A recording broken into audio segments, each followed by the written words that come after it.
입니다. 오해 신앙생활을 한 권사님, 폐암 4기인데 그의 인생에 오직 주님만 바라보며 성실히 사셨다는데 하나님이 이렇게 말씀하세요. 저는 폐암 4기니까 얼마나 마음이 급합니까? 사악하고 이리 같고 흉보고 비웃고 헐뜯고 강교하다 하시면서 회개할 수 있는 중보 회개의 기회를 주실 수 없다고 하시는 것에 대해서 신앙생활이 무엇인지를 깊이 생각해 보아야 했습니다. 왜 말씀을 듣고 있으면서도 귀 속에 다르게 들리고 오해하고 자꾸 불평을 하게 되는지는 물귀신 영이 집요하게 유혹하기에 본인은 끌려감으로 자기가 왜 그런 줄을 모르는 것이에요. 물귀신 영이 그 속에서 그 사람을 막 끌고 잡아내려요. 그냥 말씀이 안 들리고 다르게 들리며 계속 오해하고 불평하면서 또 다른 엄청난 시행착오 속으로 선택할 수밖에 없는 것, 모든 것이 다 영적인 것으로 당하는 것입니다.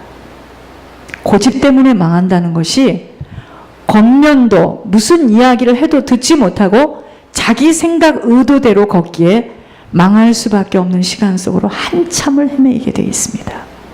사람이 보기에 착해 보이고 악해 보이고 하는 것들 다 사람의 눈이에요. 사람 눈에 저 사람 참 착해 보여, 저 사람 참 악해 보여. 그건 사람들 눈이죠. 하나님이 보시는 것은 전혀 사람과는 판이할 수밖에 없음이, 그 사람은요, 여러분, 사람이라는 것은 그 사람의 영적인 상태가 사람입니다. 그러니까 보세요. 충만할 때는 똑바른 말을 해. 은혜 떨어지죠? 이상한 말을 해요. 그러니까 사람은 순식간에 변할 수 있기 때문에 믿음의 대상이 아니에요. 사람이 은혜 떨어져서 사단에게 잡혀서 섭섭마귀에 걸린 사람이 하는 소리를 가지고 그 사람이 전체라고 생각하면 큰일 납니다. 아니요. 그 사람에게 은혜를 받았을 때의 심정도 있어요. 속건제, 속죄제를 올려야만 풀어지는 우리들의 인생 속에 일어나는 엄청난 것들은 오직 주님의 능력과 그의 피로만 해결되는 일이기에 예물의 그 모든 비밀이 있다는 거예요. 목이 터져라 말씀을 거듭드려도 모자라지 않으면 예물의 모든 비밀이 있다는 것입니다. 사단이 가장 싫어하는 말이 뭐냐? 축복받아야 하네요. 이 말을 사단은 굉장히 싫어합니다. 아버지의 능력이 내게 임하는 것이 축복이에요. 여러분, 축복이 뭘까요? 아버지의 능력이 내게 임하는 겁니다. 인생은 우리 힘으로는 절대로 사라지지 못합니다. 세상에는요, 악한 인생과 선한 인생이 더불어 살고 있어요. 자, 악한 인생은 지속해서 악을 행할 수밖에 없는 인생으로, 악이 뭡니까? 에레미야 2장에 보니까 악은요, 생수의 근원 대신 하나님 버린 거예요. 그러니까 내 뜻과 내 생각대로, 내 계획대로, 자기 멋대로 살아가는 거 악입니다. 그러면 하나님 버렸으니 내 스스로 힘을 키워나가야 하기에 뭐하죠? 웅덩이를 팔 수밖에 없어요. 그러나 스스로 판 웅덩이는요, 본인과 조상의 열조들의 죄로 인하여서 구멍이 나 있다는 비밀이 있었어요. 아무리 봐도 구멍이 나 있어요. 이 구멍이 바로 하나님의 징계입니다. 아버지의 힘으로 아버지의 손길을 따라 살지 못하였기에 그것은 곧 아버지를 반역한 것으로 주님을 절대 경외할 수 없는 자의 인생으로 고통이 따라올 뿐이에요. 그러나 선한 인생은 오직 아버지의 말씀을 꼭 붙들고 세상 방법, 세상 꾀가 아닌 아버지가 말씀하신 대로 어떻게 하든 순종하려 몸부림을 치는 자로 아버지의 눈동자가 그에게 고정되어지고 그가 하는 그 모든 일에 하나님의 능력이 나타나 되어질 수밖에 없는 시냇가의 나무가 되는 거예요. 나무가 시냇가에서 그 뿌리가 깊이 물을 먹게 되면 어찌 되겠습니까? 풍성한 열매를 맺게 되어요. 주님 따라가는 인생의 결말입니다. 선한 인생. 이렇게 주님 따라가는 인생이 되려면 죄에 대해서 민감해야 돼요. 죄를 멀리해야 됩니다. 죄를 무서워해야 합니다. 속건제, 속죄제를 올릴 수 있는 비밀이 바로 예물이었어요. 아버지는 이 예물에 큰 비밀이 있다고, 이 비밀이 열린 자들이 바로 큰 자라고, 이 비밀을 실천하는 자가 바로 아버지와의 관계를 사실로 맺게 되는 형통한 자로 서게 된다는 것입니다. 그런데 이런 비밀이 열려지지 못하도록 사단은 집요하고 끈질기게 공격을 해오는 것은, 여러분, 이 비밀이 열리면 현실에서도 내세에서도 구원의 역사가 일어납니다. 그래서 공격하는 거예요. 세상 임금이 쓰고 있는 도구가 물질이에요. 이 물질이 하나님 나라에 들여지는 것에 대하여 왜 공격을 하지 않겠습니까? 집요하고 무섭게 물고 늘어지는 것입니다. 절대 지속 못하도록 끈질기게 따라오는 사단의 전략입니다. 누가복음 4장에 예수님이 성령의 충만함을 입고 요단강에서 돌아와요. 그래서 광야에서 40일 동안 금식을 하시고 성령에게 이끌림을 받아서 마귀에게 시험을 당하는 모습을 보여주고 있습니다. 아니, 예수님이 하나님인데 무슨 피조물인 사단에게 시험을 당합니까? 육신을 가진 인생들이 마귀에게 이런 방법으로 시험을 당하고 살 수밖에 없음을 보여주는 거예요. 그때마다 이렇게 승리하라고 답을 주시는 겁니다. 마귀의 1번 전략이 뭐냐? 먹는 문제를 가지고 괴롭힙니다. 떡 문제를 가지고 끊임없이 우리를 괴롭혀요. 이 떡 문제, 먹고 사는 문제. 하나님 뭐라 하셨느냐? 사람이 떡으로만 살 것이 아니요 하나님 입에서 나오는 모든 말씀으로 살리라. 여러분, 진짜 말씀 따라가면 떡 문제도 해결됩니다. 먹는 문제 조금 해결된 사람, 그 다음 무슨 문제죠? 자기에 대해서 한 번만 건드렸다, 불화살이 납니다. 자존심, 자아 문제예요. 그러니까 사단이 그러죠. 올려놓고, 꼭대기에다 올려놓고 어떡하죠? 내려와봐. 네가 진짜 하나님의 아들이기든 내려와봐. 천사가 너를 손을 받쳐주겠지. 주 너의 하나님을 시험하지 말라. 우리가요, 똑바로 걷고 싶어요. 똑바로 보고 싶어요. 여러분, 예수 믿는 거는요, 내가 죽는 만큼이에요. 못 죽었어. 못 죽었는지는 하나님께서 찔러보면 알아요. 이번에도 지금 다 찔러봤는데 거의 못 죽었어요. 그래서 우리들이 지금 이렇게 과정을 가야 됩니다. 못 죽었어요. 막 다뤄보시거든요. 이 모양 저 모양으로 다뤄보는데 그냥 연약한 순서대로 그냥 팍팍 쓰러지는 거죠. 어쩔 수 없습니다. 약하니까.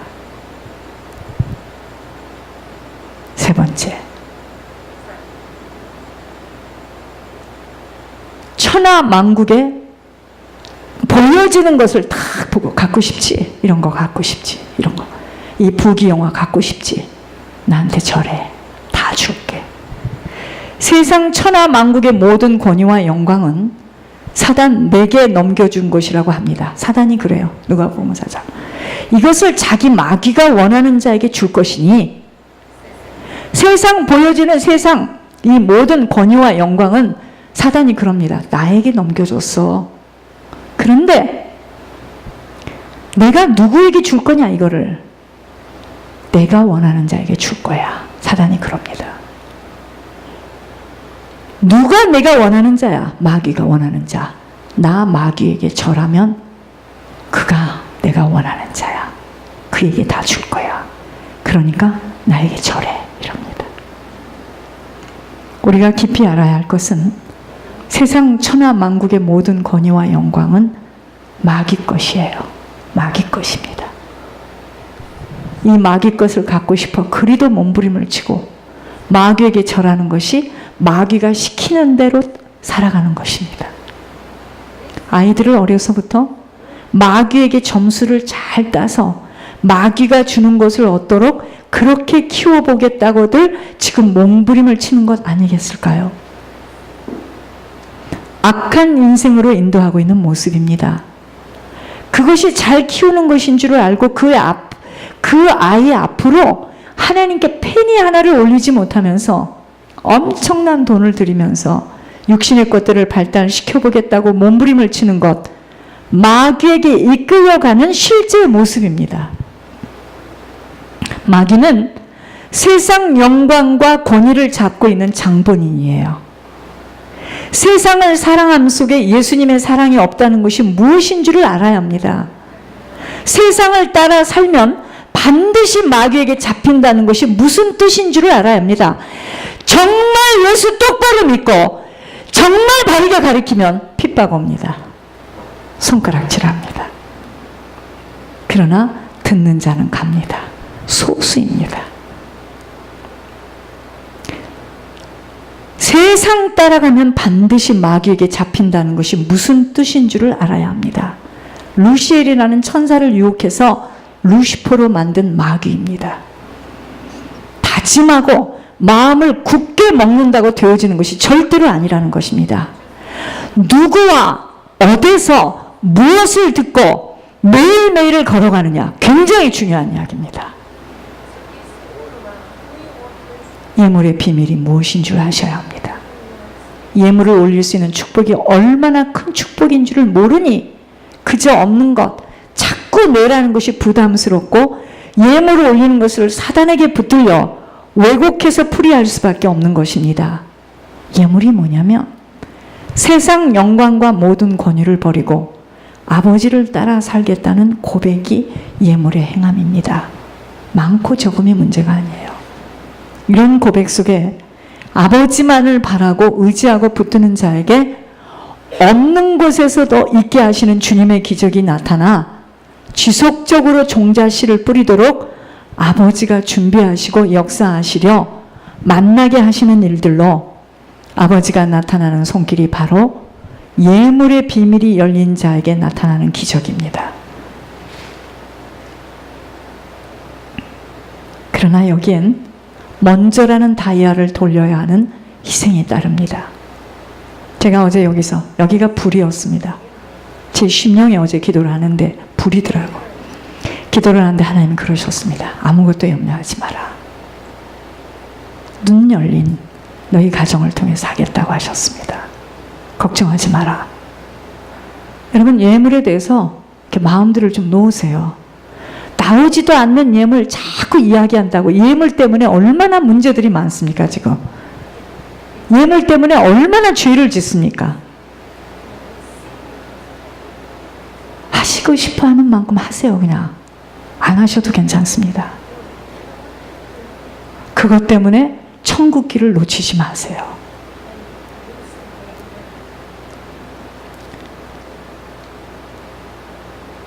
사단이요, 찰나의 그 손길을 딱 빼앗아 버리는 것이 바로 축복을 막는 것입니다. 축복은 아버지 나타나는 것입니다.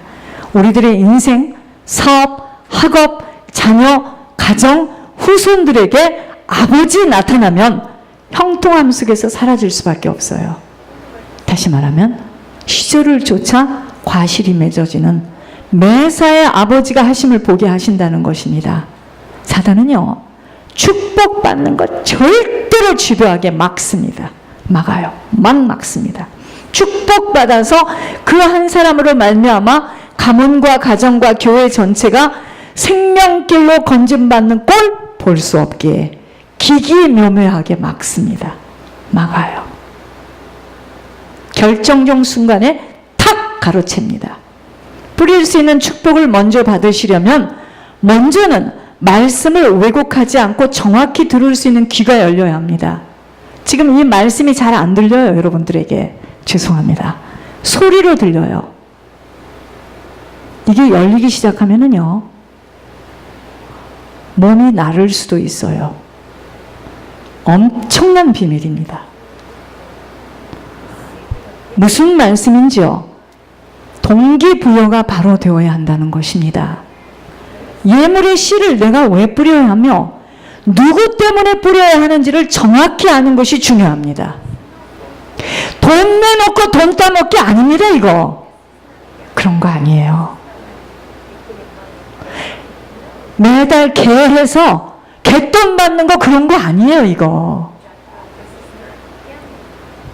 거의 동기부여가 잘못되었을 때는 뿌린 것에 대하여 의심하고 아무것도 열매 맺지 못한 것에 대하여 불평하고 또 다른 사람이 뿌리지 못하도록 죄까지 뿌리는 역할을 하게 되는 것, 내 안에 물귀신 연이에요. 예물의 신은 아버지의 명령입니다. 아버지 때문에 먼저는 뿌려야 하는 1순위가 있지만 결국은 내 가문, 내 후손, 나 때문에 뿌려야 하는 거예요. 이건 축복이에요. 여러분, 영이 공유한다는 것이 무슨 말씀인 줄을 잘 듣고 분별하셔야 합니다. 그래서 끼리끼리 통하고 함께 하는 것, 영이 통해서예요. 통하지 못하면 절대로 그렇게 함께 갈 수가 없는 시간들이기에 사람을 만나는 것을 보면 거의 끼리끼리 통하는 자들끼리 대화가 되어지는 것입니다. 교회는 목회자의 색깔로 그 교회는 만들어지도록 형성하게 되어 있습니다. 천국을 소망하며 헌신과 희생, 충성을 강조하는 교회는 온 교우들이 천국의 소망을 두며 달려갑니다. 목회자가 이 땅에서의 부귀 영화에 초점을 두고 세상 것에 모든 마음을 두게 되면 온 성도들은 땅의 것에 집착을 합니다. 목회자가 전도와 선교에 모든 관심을 갖게 되면 온 교회가 전도 선교한다고 모두들 펄펄 뛰면서 가정을 뒤로 하고 나가 뜁니다.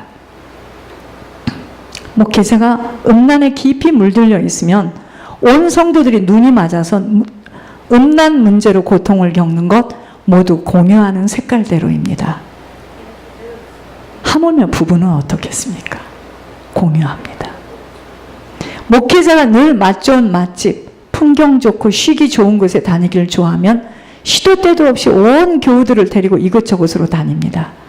여러분, 이 땅은요, 천국을 준비하는 영적 싸움터이기에 한계가 있는 시간을 어떻게 잘 마무리하며 후회하지 않는 인생을 마칠 것인가입니다. 그렇게 많은 시간이 남아있지 않아요, 저희들에게.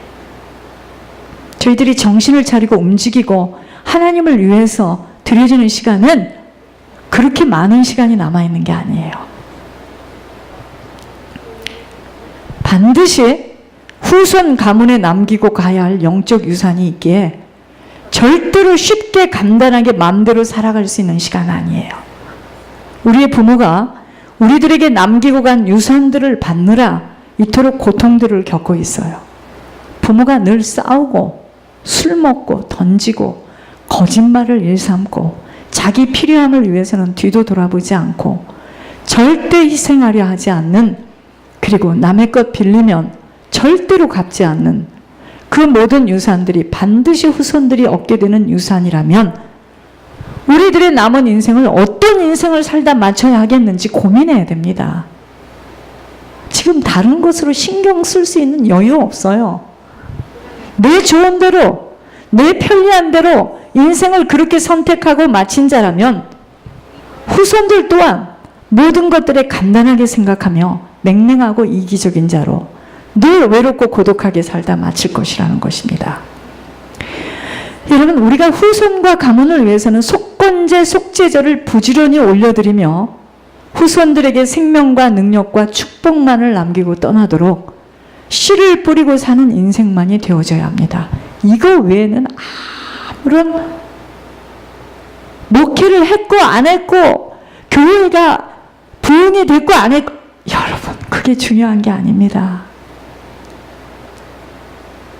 한 사람이라도 정확하게 이 길을 가는 것이 중요해요. 지금 뿌리지 않는 씨는 열매를 거둘 수 없다는 거 아셔야 합니다. 가문의 엄청난 죄성이 속건제, 속죄제의 씨 뿌림이 없이는 더 악화된 상태로 후손들에게 내려가요. 그 어느 한순간에도 씨 뿌림을 먼저 뿌리는 축복을 빼앗겨서는 아니 되는 것이 비밀입니다. 세상의 크레딧이 망가져도 꼼짝을 못하는데 가문으로 내려온 죄성이 내 안에 가득 차 있어 사단이 떠나주지 않는 그 인생에 무슨 형통함이 나타나겠는가를 잘 생각해 보아야 합니다. 구멍난 웅덩이에요. 물이 채워줄 수 없는 웅덩이는 아무리 파도 다 새어나가게 되기 때문이에요. 예물에 엄청난 비밀과 축복이 담겨져 있기에 영안이 닫힌 상태에서는, 귀가 막힌 상태에서는 안 들리고 안 보이고 지겨워져요. 그러나 뿌려지는 것만큼 점점 영적 세계가 열려짐이 비밀이라는 것입니다. 믿음은 모든 사람의 것이 될 수 없다는 말씀은 이런 배경 아래에서 아버지가 뿌린 자에게 영안을 열어주시면서 아버지를 체험케 하는 믿음을 선물로 받게 되어 있어, 말씀을 듣고 있다고 모든 사람이 믿음이 자랄 수 없음은 죽은 믿음, 산 믿음이 있기 때문이에요. 행함이 없는 믿음은 죽은 믿음으로 아무리 말씀을 눈으로 귀로 보고 들어도 육신으로 들리고 보일 뿐 영의 세계는 아버지가 열어주셔야 하는 행함이 있는 실천함을 통해서 아버지의 기적과 이적, 아버지의 손길을 체험하게 되는 것입니다. 사단은 이 믿음을 낚아채기 위해서 예물을 올리는 것에 그리도 악을 쓰고 막고 있고, 악을 쓰면서 막아요. 이 비밀이 열린 교회와 목회자를 집중 공격하지만 아버지는 아버지의 뜻을 지속적으로 이뤄나가시기에 이번 주에도 아버지가 통과시켰어요. 다음 주에도 통과시킬 것 확실히 믿습니다. 아버지가 일하심을 우리 모두는 목격하게 될 것입니다. 이 일에 쓰임받지 못하며 억울하고 안타까울 뿐이지만, 쓰임받는 것은 죽으면 죽으리라는 일사각오가 없이는 아버지의 손길 나타날 수 없습니다. 여러분, 결국 우리들의 싸움은 혈과 육의 싸움이 아니에요. 공중권세 사단과의 싸움이에요. 사단은 씨를 뿌리지 못하게 만들어 스스로 살 수밖에